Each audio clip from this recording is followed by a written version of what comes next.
Friend, welcome to knowledge IQ विषय। आप सभी का स्वागत है नॉलेज आईक्यू विषय की लेटेस्ट अपडेट के अंदर। आज की हमारी अपडेट होने वाली है रेलवे रिक्वायरमेंट बोर्ड, यानी जिसमें आरआरबी जेई का एग्ज़ाम आता है, उसकी क्या क्या सारी प्रोसेस रहती है, उसका क्या फर्दर उसके अंदर कौन कौन अप्लाई कर सकता है और उसके अंदर क्या एग्ज़ाम पैटर्न रहता है, क्या उसकी कट ऑफ जाती है, हर एक चीज़ यहाँ पे हम डिटेल में डिस्कस करेंगे। और साथ साथ बताएंगे कि रेलवे की जो भर्ती है वो अब कब आ सकती है और आरआरबी जेई की भर्ती अब कब आने वाली है।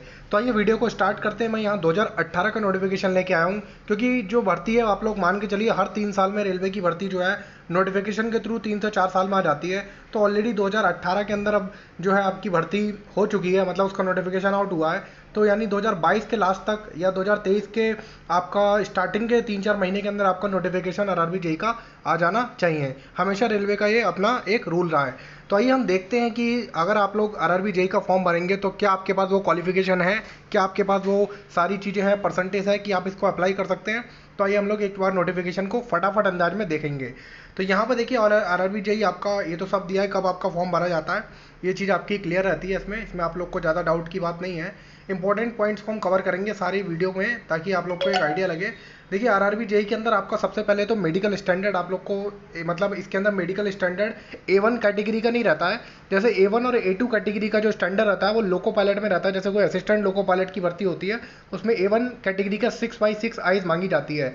तो वहाँ पर क्या होता है, जिनकी आइज़ में दिक्कत होती है तो असिस्टेंट लोको पायलट से बाहर हो जाते हैं। लेकिन आरआरबी जेई के अंदर आपका A3, B1, B2 और C1 अलग अलग यहाँ पर आपका पोस्टों के हिसाब से यहाँ पर आपका जो है मेडिकल स्टैंडर्ड रहता है, जिसमें आपका आइस का यहाँ पे देख सकते हैं 6/9 तक आपका यहाँ पे डिस्टेंस विजन चल सकता है।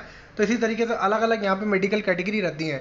मोस्टली आरआरबी जेई के अंदर जो मेडिकल होता है वो ज़्यादा हार्ड नहीं होता। आरआरबी एएलपी का जो मेडिकल स्टैंडर्ड होता है वो काफ़ी ज़्यादा हार्ड होता है। तो उसके बारे में भी मैं आपको कभी प्रीवियस ईयर में वीडियो बना दूंगा, उसके लिए भी आपके लिए एक वीडियो प्रोवाइड कर दूंगा।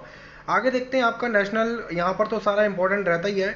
अब यहाँ पे देखेंगे एज लिमिट आप लोग को पता होना चाहिए। यहाँ पर आपकी जो एज लिमिट रहती है वो 30 साल तक यहाँ पे एज लिमिट आपकी रहती है, जिसमें आपका 30 साल तक अगर आपकी एज आप बढ़ सकते हैं और 33 साल तक ओबीसी वाले और आपका जो 35 साल तक एससी वाले यहाँ पर अप्लाई कर सकते हैं। तो उसमें कोई भी दिक्कत नहीं है। बाकी अदर जो भी आपका अदर सर्विस वगैरह कर रहे होते हैं कहीं पर, तो उन्हें भी अपना जो है कुछ एक्स सर्विस मैन होते हैं तो उनके लिए अपना अलग से जो है एज लिमिट वगैरह एक्स्ट्रा मिलती है, वो एक अलग चीज़ है। अगर हम बात करें तो यहाँ पे फीस आपकी 500 रुपये, तो ये तो पिछली बार थी, अब आगे देखेंगे कितनी फीस जाती है तो उस पर डिपेंड करेगा। बाकी एसटी के लिए यहाँ पर आपके 250 रुपये। और यहाँ पर आपका जो था कि यहाँ पर आप देखिए जो आपका 500 रुपये था, इसमें जो 496 रिफंडेड डूली, मतलब 400 रुपये आपके बाद में वापस भी आए थे, काफ़ी सारे के कट कटा के पैसे आए थे। मतलब ये है कि रिफंडेबल अमाउंट था ये, एक बार फॉर्म भरवा लिया उसके बाद काफ़ी समय बाद आपका यहाँ पे पैसे रिफंड भी किए गए थे। तो उसमें कुछ के जो पैसे थे वो आ गए थे और कुछ के उनको मैसेज के थ्रू पता चला था बाद में। आगे देखेंगे, आगे अगर हम बढ़ेंगे, रिजर्वेशन जैसा कि नॉर्मल रहता है वैसा ही सेम रिजर्वेशन यहाँ पर रहने वाला होता है। यहाँ पर रिजर्वेशन की कोई दिक्कत नहीं रहती है। और जो भी आपके जो इंपॉर्टेंट सारी चीज़ें होती हैं वो हम इसमें देखते हैं। और अगर आप देखेंगे रिक्वायरमेंट प्रोसेस, अगर आप लोग बात करेंगे तो आरआरबी जेई का पहले जब एग्जाम होता था, यानी इससे पहले जो एग्जाम हुआ था उसके अंदर आरआरबी जेई के अंदर 150 मार्क्स का एक पेपर होता था, जिसके अंदर सारी ब्रांचेस कॉमन रहती थी। मतलब सारी ब्रांचेस का यहाँ पे पूछा जाता था, रीजनिंग भी पूछी जाती थी आपसे, आपसे मैथ भी पूछी जाती थी, आपसे GS, GK, mechanical, electrical, civil, सारी ब्रांचेस जो भी होती थी, ऑटोमोबाइल, इंस्ट्रूमेंटेशन, सबका आता था। लेकिन अब क्या हुआ आरआरबी जेई में, इस बार से यहाँ पे चेंज कर दिया गया। इस बार आरआरबी जेई के अंदर यहाँ पर सिलेक्शन के 2 मेथड बनाए गए, 2 क्राइटेरिया, मतलब आपका पेपर 1 और पेपर 2। अगर हम पेपर 1 की बात करें तो आपका 90 मिनट्स का टोटली जो कह सकते हैं नॉन टेक का पेपर था। तो इसके अंदर आपका टोटली नॉन टेक पूछा गया, जिसमें 100 क्वेश्चन थे, 90 मिनट, 1.5 घंटे का आपको यहाँ पे टाइम मिला था। अगर हम सिलेबस की बात करें तो इसके अंदर नॉन टेक का था, तो वही आपका रीजनिंग, एप्टीट्यूड, जनरल अवेयरनेस और जनरल साइंस, 4 सेक्शन के अंदर यहाँ पे आपका पेपर था।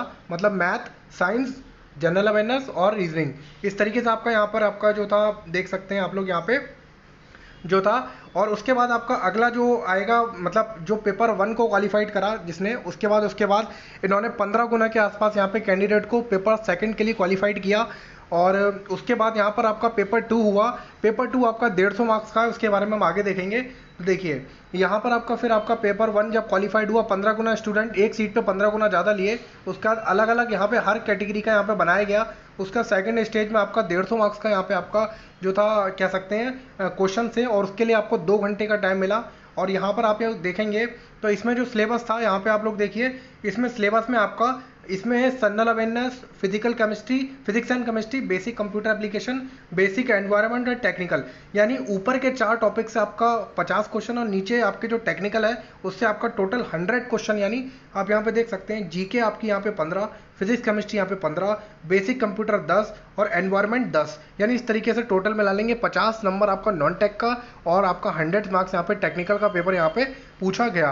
पेपर का लेवल भी हम लोग आगे वीडियोस बनाएंगे, इसमें आगे मैं डिस्कस करूंगा। एक बार आपको पेपर भी करवा दूंगा कई सारे की पेपर पिछली बार जो पेपर आए थे वो कैसे आए थे, नॉन टेक का लेवल क्या क्या रहा था, वो सब हम आगे जो है इसके बारे में चर्चा करेंगे। अभी ये वीडियो में आप लोग को सिर्फ यही बताना है कि यहाँ पर हम लोग जो है मेन चीज़ें देखते हैं कि क्या क्या जो भी अप्लाई करने वाला है उनके लिए क्या इंपॉर्टेंट है, सारी चीज़ें यहाँ कवर करते हैं। बाकी यहाँ पर अगर देखेंगे तो ब्रांचेस देखिए, अगर आपने डिप्लोमा कर रखा है, मैकेनिकल की कोई भी पोस्ट आती है, अगर आपका diploma mechanical, production, automobile, manufacturing, mechatronics, industrial engineering, machine engineering, tools and machining, tools die and making, combination any stream and above the, अगर इनमें से किसी भी ब्रांच में आपने डिप्लोमा कर रखा है तो आप मैकेनिकल की पोस्ट पे अप्लाई करेंगे। मैकेनिकल एंड एलाइड ग्रुप में आप लोग बिल्कुल अप्लाई कर सकते हैं, कोई भी आपकी दिक्कत नहीं है। अगर इलेक्ट्रिकल एलाइड की बात करें तो आपने इलेक्ट्रिकल इंजीनियरिंग में कर रखा हो या उससे रिलेटेड कोई भी कंबाइंड ब्रांच में भी कर रखा हो तो अप्लाई कर सकते हैं। अगर हम इलेक्ट्रॉनिक्स की बात करेंगे तो आपका electronics, instrumentation, communication engineering, computer science engineering, computer science, information technology, computer and सब सिस्टम में अगर आपने कर रखा हो तो यहाँ पर अप्लाई कर सकते हैं। आगे बात करते हैं सिविल इंजीनियरिंग की, तो सिविल इंजीनियरिंग से रिलेटेड अगर आपने बीएससी वगैरह कर रखी हो 3 साल की तो भी अप्लाई कर सकते हैं। प्रिंट टेक्नोलॉजी की बात करें तो प्रिंट टेक्नोलॉजी में डिप्लोमा कर रखा हो अप्लाई कर सकते हैं। और आरआरबी जेई के अंदर खासियत रहती है, आरआरबी जेई के अंदर बीटेक वाला भी अप्लाई कर सकता है। अगर मैकेनिकल में उसके बाद बीटेक है, ऑटोमोबाइल में बीटेक है, प्रोडक्शन में बीटेक है या फिर किसी भी ब्रांच में बीटेक है, इलेक्ट्रिकल में है, इंस्ट्रूमेंटेशन में, तो यहाँ पे बिल्कुल बीटेक वाले भी आरआरबी जेई के अंदर अप्लाई कर सकते हैं।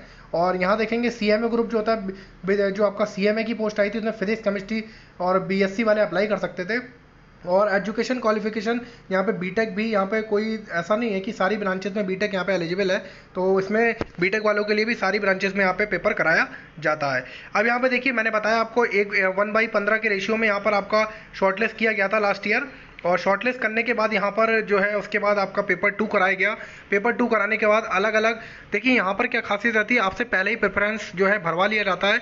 तो जब आपका पेपर 2 के बाद आपकी फाइनल लिस्ट आती है तो उसमें आपकी जो पोस्ट मिलती है वो भी आपकी वहाँ पर ऑलरेडी सिलेक्ट होके पोस्ट भी आ जाती है। मतलब आप जब भी आरआरबी जेई का या किसी का भी फॉर्म भरना या एनटीपीसी का आगे फॉर्म भरना तो आप लोग पोस्ट समझ के भरना, सोच समझ के सारी जो भी आप पोस्ट है उनको बनना आपको बाद में बहुत दिक्कत हो जाती है। आपको पता नहीं रहता कौन सी पोस्ट पे वर्कलोड कैसा रहता है, क्या रहता है, उसके बारे में भी एक वीडियो बना दूंगा सारी पोस्टों को, क्योंकि रेलवे के बारे में आपको ऑलरेडी सारी चीज़ें मैं बता दूंगा, कोई इसमें टेंशन वाली बात नहीं है, तो उसमें आपको कोई दिक्कत नहीं आएगी।